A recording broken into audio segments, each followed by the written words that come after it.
हरे कृष्णा, राधे राधे। आज की कथा में आप सभी भक्तों का हार्दिक स्वागत है।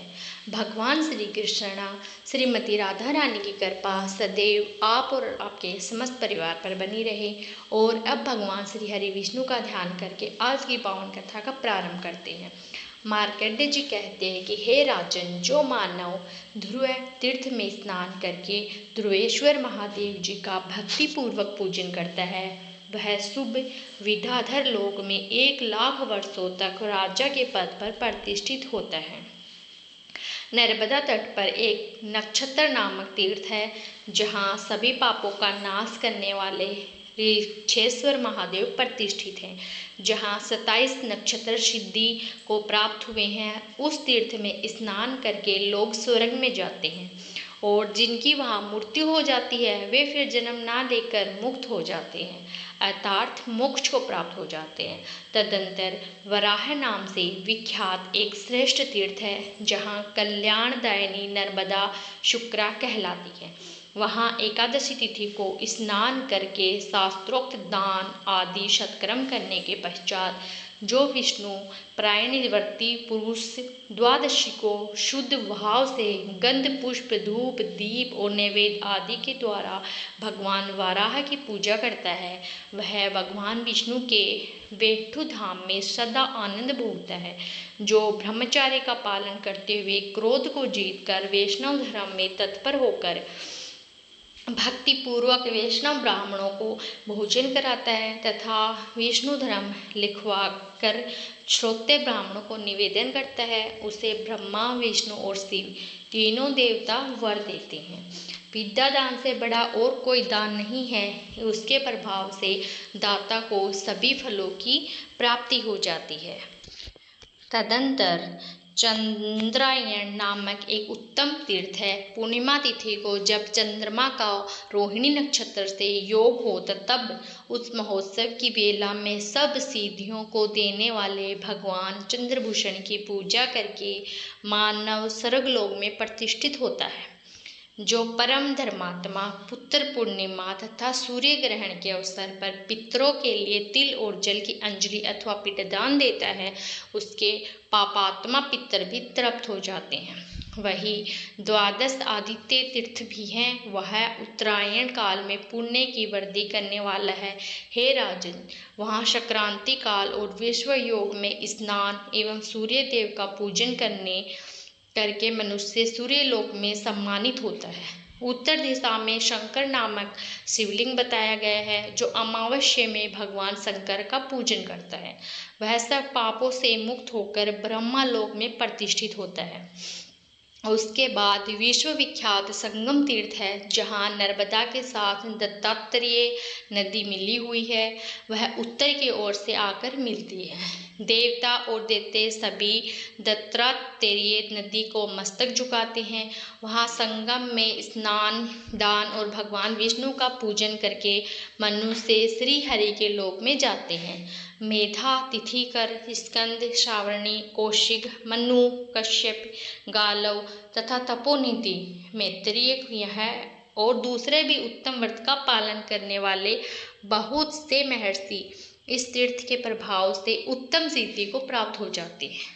चंद्रवंश में सत्य धर्मपरायण देवानिक नाम से प्रसिद्ध एक राजा हो गए। उसके एक पुत्र हुआ, जिसका नाम रखा गया हरिकेश। वह समस्त शुभ लक्षणों से संपन्न महान बलवान चक्रवर्ती राजा हुआ। महात्मा हरिकेश ने अनेक यज्ञ किए। उनकी राजधानी कन्यापुर में थी, जो कुबेर की अलका के समान शोभा पाती थी। कन्यापुर की समस्त प्रजा दीर्घायु और धन धान्य से संपन्न थी। श्रीशैल नामक पर्वत पर त्रिपुरा के समीप तुंगभद्रा नाम वाली एक नदी है, जो मल्लिकार्जुन के दर्शन से पाताल गंगा कही गई है। उस पुण्य तीर्थ में प्रतापी हरिकेश ने सूर्य ग्रहण के समय 1 लाख गौ एवं सहस्त्र श्रवण मुद्रा की व्यवस्था की। फिर सूर्य ग्रहण से 5 दिन पूर्व उन्होंने वेदों के विद्वान एवं बहुश्रुत ब्राह्मणों को बुलवाया। वे ग्रहण के समय इन सब गौओं का दान करना चाहते थे। ग्रहण से पूर्व उन्होंने आग्नेय इष्टि प्रारंभ कर दी। देव योग से उनकी आवाहनी अग्नि में अत्यंत तेजस्वी रुद्र देवता शबंदी मंत्रों द्वारा आहुति डाली गई। उस समय पाताल से परले काल के समान प्रज्वलित अग्नि प्रकट हुई है, जिसने वहाँ के 10,000 ब्रह्मचारियों और 1,00,000 गौओं को जलाकर भस्म कर दिया। अब वहाँ का यज्ञ मंडप और नगर भी भस्मात हो गया। सब देखकर हरिकेश के मन में बड़ा विषाद हुआ। वे अग्नि में समा जाने के लिए अपनी रानियों और समस्त मंत्रियों के साथ आसन से उठकर खड़े हो गए। उस समय सब और बड़ा हाहाकार मचा। तब एक ब्राह्मण ने कहा, हे महाभाग, तुम श्रेष्ठ नगर कल्पग्राम में चले जाओ। राजा हरिकेश वहां जाकर मुनियों की आज्ञा पाकर तत्पश्चात सोम यज्ञ के लिए कुरुक्षेत्र को गए। वहां सरस्वती नदी की शरण ली।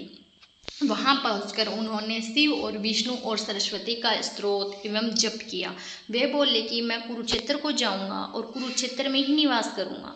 कुरुक्षेत्र का नाम लेने से भी मनुष्य पाप मुक्त हो जाता है। संपूर्ण शब्द रूपी महोत्सव से जिन्होंने समस्त जीवों के कलंक को धो डाला, जिनके तीर्थों का मुनिगण सेवन करते हैं, वे सरस्वती देवी और मेरे पापों का नाश करें। राजा का यह वचन सुनकर पापों का अपहरण करने वाली सरस्वती देवी ने कहा, हे राजन, विषाद छोड़ो और मेरा श्रेष्ठ वचन सुनो। तुम्हारे यज्ञ में 10,000 ब्रह्म हत्या तथा 1,00,000 गो हत्या हुई है। इतने महान पाप से छुटकारा दिलाने में इस चराचर जगत के भीतर एकमात्र नर्मदा नदी ही समर्थ है। नर्मदा समस्त पापों का नाश करने वाली है। मैं सूर्य ग्रहण के अवसर पर 12वें या 24वें वर्ष सदैव नर्मदा के कोटि तीर्थ में स्नान करने के लिए जाया करती थी। इससे मैं भी परम शुद्ध हो गई हूँ। हे नरप, श्रेष्ठ नर्मदा में स्नान और शिव का पूजन करके एक श्रेष्ठ यज्ञ करो और उसमें बहुत से सुवर्ण की दक्षिणा दो। उससे तुम्हारा उद्धार हो जाएगा। जो ब्राह्मण और गोए वहाँ मृत्यु को प्राप्त हुई हैं, उनकी हड्डियों को ले जाकर नर्मदा जी के जल में बहा दो। उस जल का स्पर्श होने से उन सबको देवलोक की प्राप्ति हो जाएगी और नर्मदा के जल एवं तिल की अंजलि देने से उन सभी की उत्तम मुक्ति भी हो जाएगी। सरस्वती का यह वचन सुनकर राजा ने उनको प्रणाम किया और रानियों तथा परिवार के साथ प्रसन्नतापूर्वक कन्यापुर में लौट आए।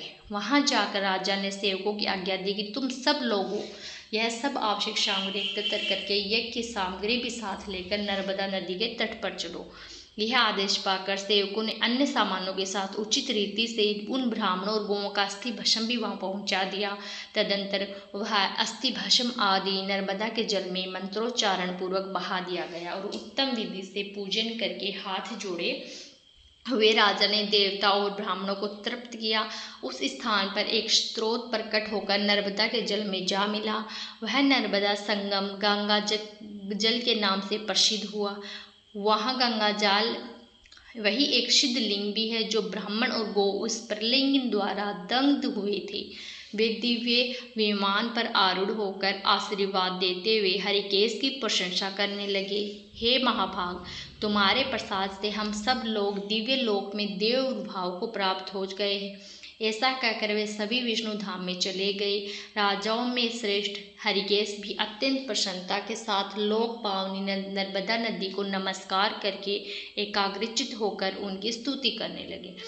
यह श्रीताओं में श्रेष्ठ नर्मदा, आपको नमस्कार। आपके जल में जहाँ कहीं भी स्नान करके मनुष्य सब पापों से मुक्त हो जाता है, उस घोर संसार सागर में फिर उसका जन्म नहीं होता।